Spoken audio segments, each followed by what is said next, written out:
네, 총선을 앞두고 각 당의 내분이 고조되고 있습니다. 국민의당은 야권 연대를 놓고 내용이 심화되면서 분당 위기로까지 치닫고 있고, 더불어민주당은 정청래 의원이 재심 청구서를 내는 등 컷오프된 의원들의 반발이 잇따르고 있습니다. 또 파행을 빚던 새누리당 공천관리위원회는 정상화됐지만 영남권 공천 결과 발표를 앞두고 또다시 계파 갈등이 수면 위로 올라올 가능성이 커 보입니다. 정치권 소식 살펴보겠습니다. 강미은 숙명여대 교수, 차재원 부산 가톨릭대 교수 나오셨습니다. 안녕하세요. 안녕하세요. 네, 안녕하세요. 네.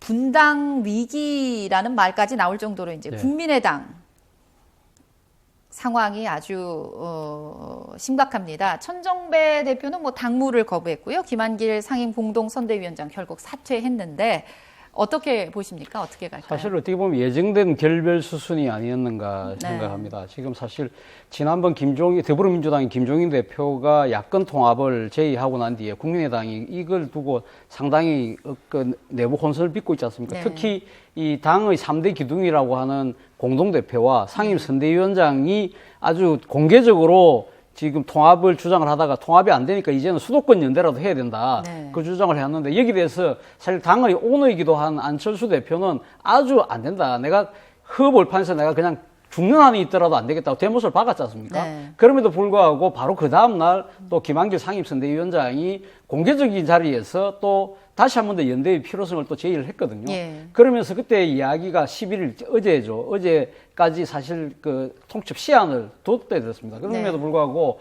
안철수 대표의 생각은 아주 확고한 것 같아요. 나는 죽어도 내 혼자 독자 노선으로 가겠다는 생각이 분명한 것 같고, 그러나 지금 천정배 대표나 지금 김한길 상임선대위원장 같은 경우는 지금 현재 야권이 분열돼서는 특히 총선을 치르기 쉽지 않다. 특히 이 수도권에서는 몇 표 차이로 지금 당락이 오가는데 여기서 이렇게 야권이 분열해 갔을 때는 여당의 어부지리만 줄 수밖에 없다. 그런 논리를 내세우면서 결국은 그러면 지금 안철수 대표가 만약에 본인의 뜻을 굽히 아닌가 하면 그러니까 지금 이 김한길 의원은 지금 당직을 사퇴한 거고요. 사실상 또 천정배 지금 대표는 지금 당무를 거부하고 있는데 그렇죠. 이 부분에 대해서 아마 조만간 네. 이 두 분이 어떤 식으로 정치적 결단을 내리지 않을까 생각이 듭니다. 네.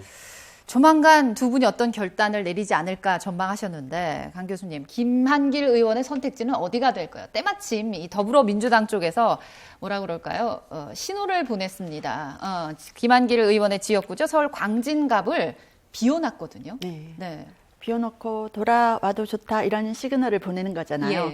예전에 우스갯소리로 삼촌 바지 고쳐놨다 집으로 돌아와라 이렇게 광고 내는 것처럼 이렇게 비워놓고 시그널을 보내고 있는데, 김한길 의원이 지금 이제 말하자면 그 위원장에서 사퇴한 것이지 어떤 이제 그것으로서 이제 기싸움을 좀 보여주는 것이 아닐까. 실제 탈당을 하지는 못할 것 같아요. 왜냐하면 길게 봤을 때 그러면 김한길 의원이 왜 도대체 더불어민주당에서 나와서 국민의당으로 갔으며, 그럼 여기서 나와서 또 다시 거기로 가는 게 무슨 의미가 있느냐. 본인 하나 국회의원 되겠다는 그거밖에 없지 않느냐, 이렇게 될 거잖아요. 그래서 정치인으로서 생명을 생각할 때 김한길 의원이 과연 그런 선택을 할까, 저는 약간 의문이 들어요. 그래서 그냥 보직 사퇴 정도로 지금 기싸움하고 있는 것이 아닌가 싶은데요. 정치인이 대중의 호응을 받는 것은 바로 이런 때인 것 같습니다. 자신의 이익에는 반대가 되지만 그것을 대의 명분을 위해서 자신을 좀 희생할 때 대중이 정말 호응하잖아요. 그런데 반대로 나 하나 국회의원 되기 위해서 당은 어떻게 돼도 괜찮다, 이런 행동을 보인다면 정치적 생명이 길 수 없다라는 생각이 들고요. 지금 국민의당 내분을 보면 참 이런 말 생각납니다. 사공이 많으면 배가 산으로 간다라는 말이 생각나는데, 두 분이 만일 탈당을 하더라도 이거 분당은 전 아니라고 생각해요. 두 명 탈당 아닙니까? 근데 이걸 너무 세게 보는 것도 좀 문제가 있다고 보고, 사실 이렇게 야권이 서로 총뿌리를 겨누고 있을 때 웃는 것은 새누리당입니다. 새누리당으로서는 손해볼 게 하나도 없는 거죠. 어쨌건 간에 이제 3명의 공동대표 체제의 상황에서 이제 안철수 대표는 죽어도 타협은 없다. 나는 야권 연대는 말도 안 된다. 계속 이제 안철수 대표는 거부하고 있는데 거부하는 진짜 이유가 뭘까요? 본인이 말하는 새정치를 하고 싶어서겠죠. 그 새정치라는 것이 지금 안철수 대표는 지금 우리나라 정치의 문제가 뭐냐면 이 새누리당과 더불어민주당으로 되면 거대 양당 구조가 네. 일종의 독식하고 담합을 통해서 적대적 공생관계를 한다는 네. 거죠. 그래서 이 양대 정파가 국민의 이익을 배제하고 자신들의 정파적 이익만 탐하고 있다. 네. 그래서 내가 정치하는 명분은 뭡니까? 담합 구조를 깨고 싶다는 거지 않습니까? 네.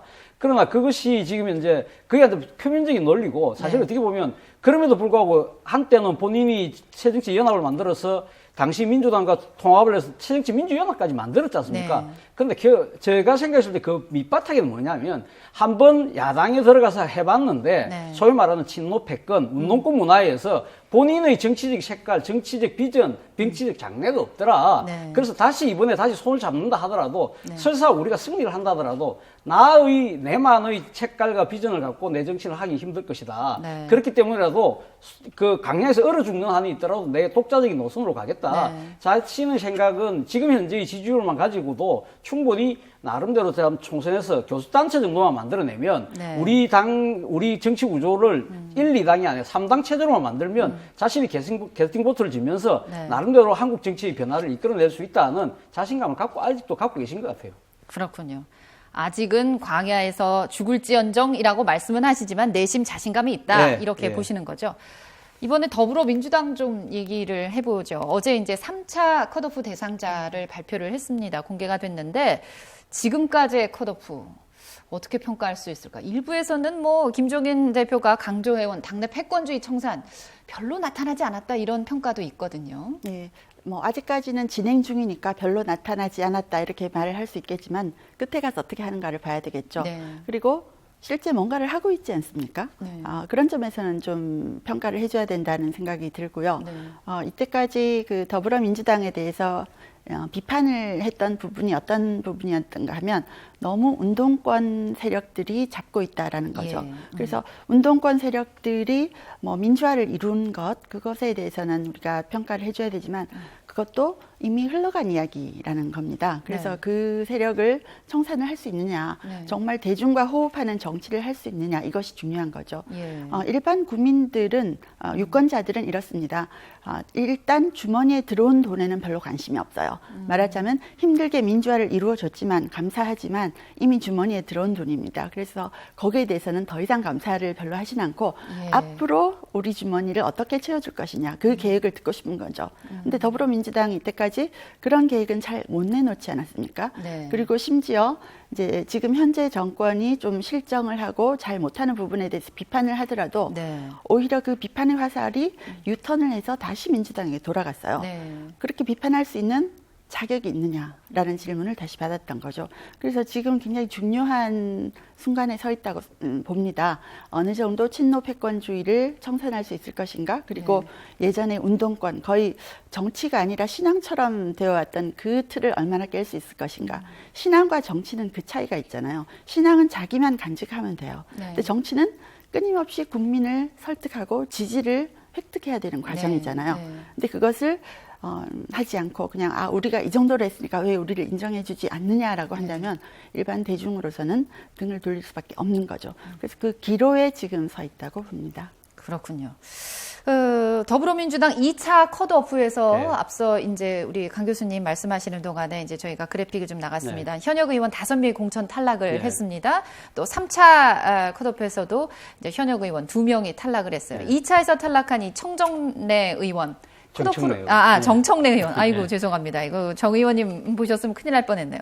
정청래 의원이 이제 컷오프 된 것을 놓고 후폭풍이 상당해요. 오늘 이제 오전에 재심도 신청을 했는데 이 정청래 의원의 컷오프 어떤 의도로 볼 수 있을까요? 지금 아까 방금 말씀하셨다시피 지금 그 정청래 의원이 탈락되고 나서 지지자들 중심으로 해서 상당히 지금 반발 기류가 셉니다. 아시다시피 정청래 의원이 조금 더불어민주당의 일종의 어떻게 보면 저격수, 공격수 역할을 자임을 그랬죠. 하다 보니까 상당히 예. 좀 세게 말씀도 많이 하시고 하니까 물론 거기에 대해서 시중 한간의 여론은 별로 좋지 않습니다만 또 열성적인 지지자들은 광적 팬은 또 갖고 있거든요. 네. 그렇기 때문에 광적 팬들이 지금 사이버상에서 지금 난리를 항의하고 지금 큰 지금 저항을 하고 있는 거 아닙니까? 네. 그렇기 때문에 본인 입장에서도 뭐 의정 활동이 뭐 잘못됐다든지 뭐 비성과자든지 네. 저인기자, 그러니까 비인기자라든지 저성과자라서 자기가 잘린 것이 아니라 네. 어떻게 보면 지난번에 그 최고위 석상에서 당시 주승용 최고위원에게 이 막말했던 이 네. 부분이 상당히 이제 국민적인 이 도덕적 잣대 눈높이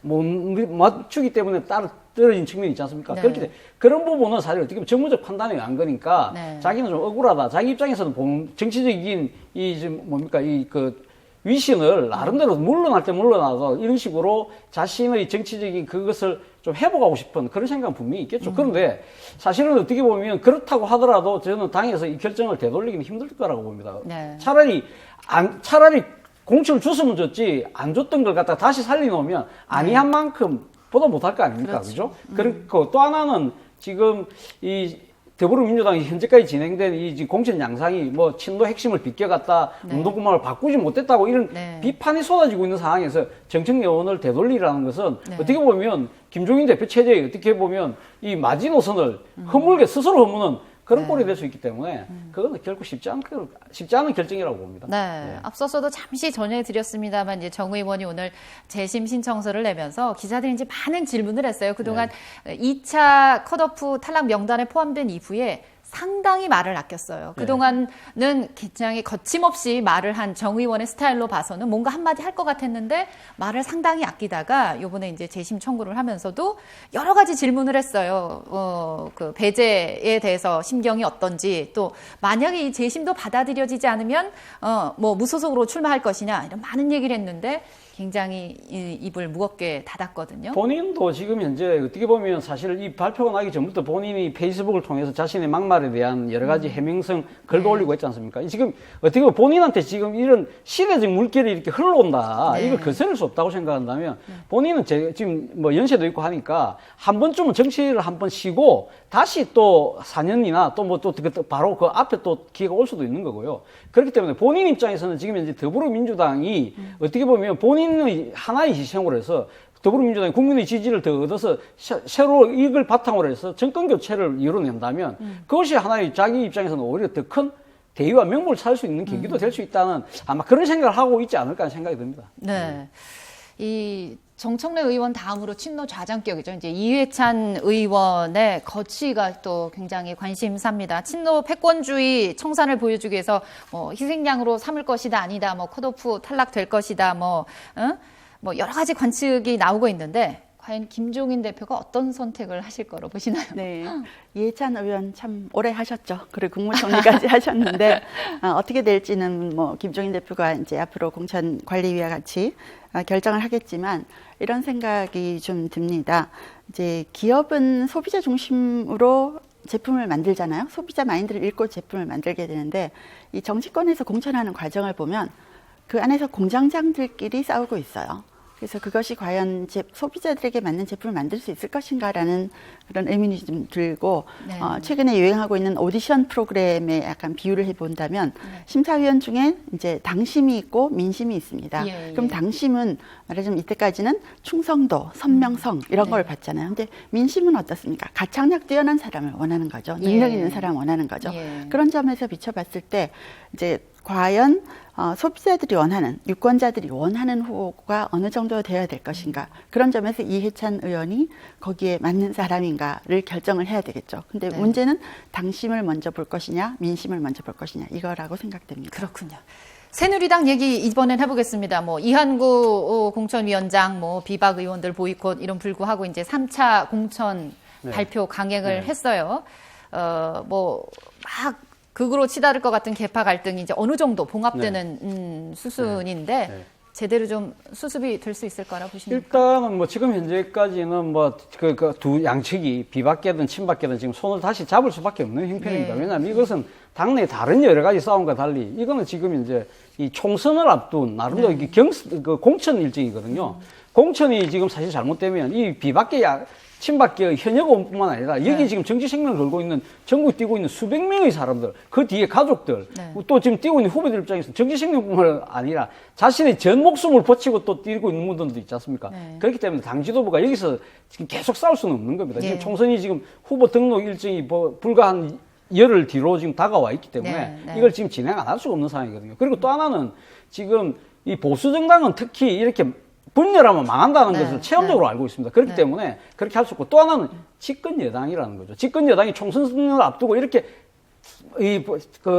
집안 싸움을 벌일 경우는 총선에서 만약 패배하게 되면 이 모든 국정에 네. 국정에 엄청난 차질이 빚어질 수밖에 없는 네. 거 아닙니까? 그리고 김무성 대표 입장에서도 본인이 지금 이번 윤상현 의원의 막말 파동으로 인해서 본인이 상당히 나름대로 지금 여론의 지지를 받고 있기 때문에 본인이 그토록 간철시키고 싶어져 했던 상향식 공천도 어느 정도는 모양새 갖추고 지금 진행될 네. 수밖에 없고 지금 이한구 공천관리위원회 입장에서도 네. 보면 윤상현 의원 막말 파문 때문에 공천관리위원회가 상당히 신뢰의 이 위기를 겪었지 않습니까? 예. 그렇기 때문에 본인도 계속 자기의 고집만 부리다가는 자칫 잘못하면 이 그렇군요. 모든 걸 망하게 만들 수 있기 때문에 양쪽이 손을 잡을 수밖에 없는 그런 결과를 빚었다고 생각합니다. 네. 3차 경선 발표에 김무성 대표가 없었고요. 원래 당초 오늘 오전 11시에 하려고 했던 4차가 지금 오후로 미뤄졌습니다. 오늘 오후에는 어떻게 김무성 대표가 좀 들어갈까요? 윤상현 의원은 어떻게 될 거로 보시는지요? 이번에 새누리당 공천의 가장 중요한 핵심 인물 세 사람이 김무성, 유승민, 윤상현 이 세 분이지 않습니까? 지금 현재 이분들의 그렇죠. 예. 공천이 어떻게 되는가에 따라서 네. 유권자들이 새누리당을 보는 시각이 많이 달라질 텐데요. 예. 그렇기 때문에 신중하게 하기 위해서 지금 연기를 하고 있는 것이고 아마 굉장히 고민을 하고 있을 것 같아요. 네. 그런데 윤상현 의원 막말로 지금 문제가 굉장히 커지지 않았습니까? 네. 어떤 개인적인 서로의 감정 싸움이라기보다는 이것은 집권 여당의 공천 시스템이 공천이 아니고 사천이 아니냐라는 의혹을 주는 사건이기 네. 때문에 이게 굉장히 큰 문제가 있는 거죠. 예. 그래서 어떤 분은 이제 그 조간 신문에 어떤 국민이 이런 코멘트를 했습니다. 네. 윤상현 의원이 술에 취한 것이 아니고 권력에 취한 것이다라는 말을 했죠. 그래서 이게 취중도 아니고 실언도 아니고 음모도 아닌데 새누리당의 그 선거에는 굉장히 악재로 작용할 수밖에 예. 없는 것이죠. 그렇기 때문에 이제 비박에서는 이 윤상현 카드를 쥐고 있고 네. 친박에서는 김무성 대표의 공천 카드를 네. 쥐고 있는 건데 네. 새누리당 뒤에 이렇게 백보드에 잘하자 진짜 이렇게 붙여놨잖아요. 근데 지금 말과 행동이 너무 다르게 나오고 있어서 네. 참 큰 문제라고 생각이 들고요. 이제 투표를 하면 투표 관리하는 분들이 선거 관리하는 분들이 투표용지에 보면 실제로 이렇게 기표를 해야 되는데 기표를 하지 않고 똑바로 해라 뭐 이렇게 적어놓은 네. 유권자도 많다고 합니다. 그만큼 네. 투표장에 가서 이렇게 잘못된 것에 대해서 의견을 표명하고 싶을 정도로 유권자들이 마음이 그렇다는 거죠. 그래서 지금 어떻게 될 것인지는 뭐 지켜봐야 되겠지만 제가 여기서 한 가지 이제 정치인들에게 좀 드리고 싶은 말씀은 기자들이 이제 정치인에게 개인적으로 다가가서 질문을 할 때 반말 좀 하지 않으셨으면 좋겠어요. 국민을 대표해서 질문을 하는 건데 감사합니다. 반말하시고 윽박 지르면 보기가 참 그렇습니다. 아유, 그리고 감사합니다. 정치인들이 어떤 말씀하실 때 내가 지금 하는 말이 내일 전국 텔레비전에 방송돼도 괜찮은 말인가 네. 생각해 보시면 이런 막말 파동 좀 없어질 것 같아요. 아, 그렇군요. 네. 오늘 오후로 예정돼 있는 새누리당 4차 공천 결과에 더더욱 주목이 되는 그런 상황입니다. 아까 말씀하신 대로 김무성 대표, 그다음에 유승민 의원, 윤상현 의원이 과연 어떻게 거치가 결정이 될지에 관심이 모아지고 있는 그런 상황입니다. 총선을 앞두고 참 내분이 고조되고 있는 그런 각 당의 상황. 우리 강미은 숙대 교수님, 그다음에 차재원 부산 가톨릭대 교수님 모시고 얘기 나눠봤습니다. 고맙습니다. 네, 감사합니다. 네, 감사합니다.